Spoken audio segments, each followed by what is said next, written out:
오늘 아침을 여는 말씀은 에스겔 10장 16절부터 20절까지 말씀입니다. 그룹들이 나아갈 때에는 바퀴도 그 곁에서 나아가고, 그룹들이 날개를 들고 땅에서 올라가려 할 때에도 바퀴가 그 곁을 떠나지 아니하며, 그들이 서면 이들도 서고 그들이 올라가면 이들도 함께 올라가니 이는 생물의 영이 바퀴 가운데에 있음이더라.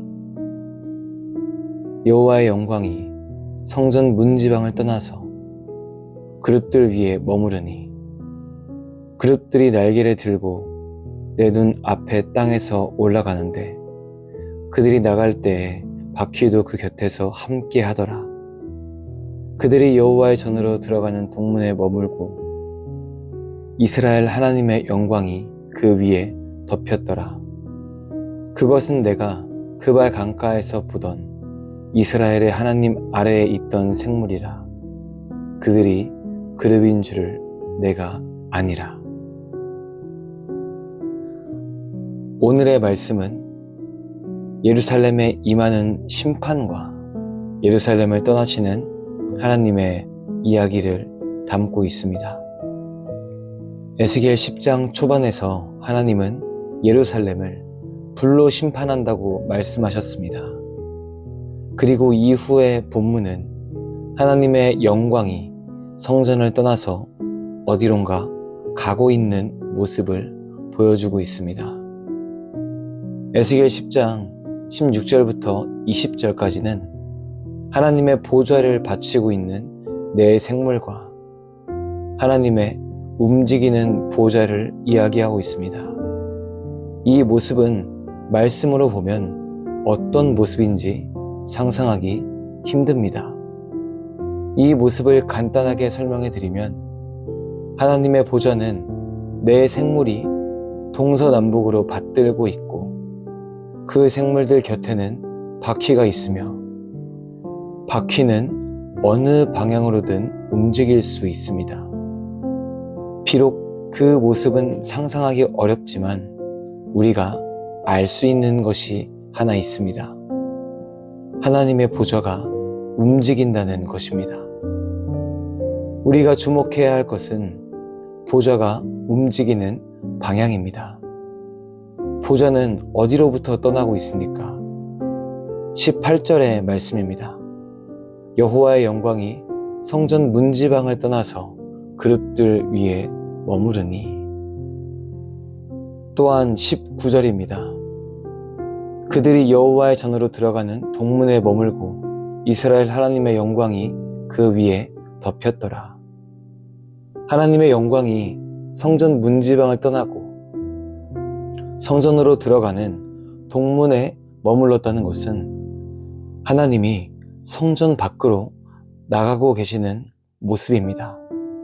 다음 장인 11장을 보면 하나님은 아예 예루살렘을 떠나십니다. 그렇다면 하나님은 어디로 가고 계실까요? 그 답은 20절에서 찾아볼 수 있습니다.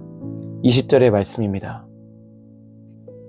그것은 내가 그발 강가에서 보던 이스라엘의 하나님 아래에 있던 생물이라. 그들이 그룹인 줄을 내가 아니라. 에스겔은 이미 그발 강가에서 하나님의 보좌를 보았습니다. 하나님께서 예루살렘을 떠나 어디로 가셨던 것입니까? 그발 강가로 가셨던 것입니다. 예루살렘의 성전 위에 머무시는 것이 아니라 남유다의 타락한 백성들 사이에 머무시는 것이 아니라 포로로 끌려간 땅, 그곳으로 하나님이 찾아가셨다는 것입니다. 그곳에 누가 있었습니까?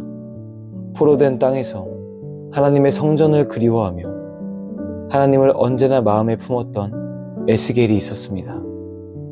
하나님은 예루살렘을 떠나 하나님을 그리워하던 한 사람에게 찾아가신 것입니다. 사랑하는 성도 여러분, 우리도 에스겔과 같아야 합니다. 하나님의 보좌가 무너지고 하나님을 품은 교회가 없으며 하나님을 향한 사랑이 무너진 이 시대, 우리가 하나님께서 찾으시는 한 사람, 하나님이 임하시는 한 사람, 하나님의 마음에 합한 한 사람이 되어야 합니다. 그바의 강가에서 울며 하나님과 시온을 그리워하던 에스겔의 신앙이 지금 우리에게 있어야 한다는 것입니다. 하나님은 한 사람을 찾으십니다. 오늘 우리가 그 사람이 되기로 결단했으면 좋겠습니다. 우리가 하나님을 마음에 품고 하나님의 임재를 경험하며 살아갈 때 하나님은 우리를 통해서 이 땅에 하나님의 영광을 비춰주실 것입니다.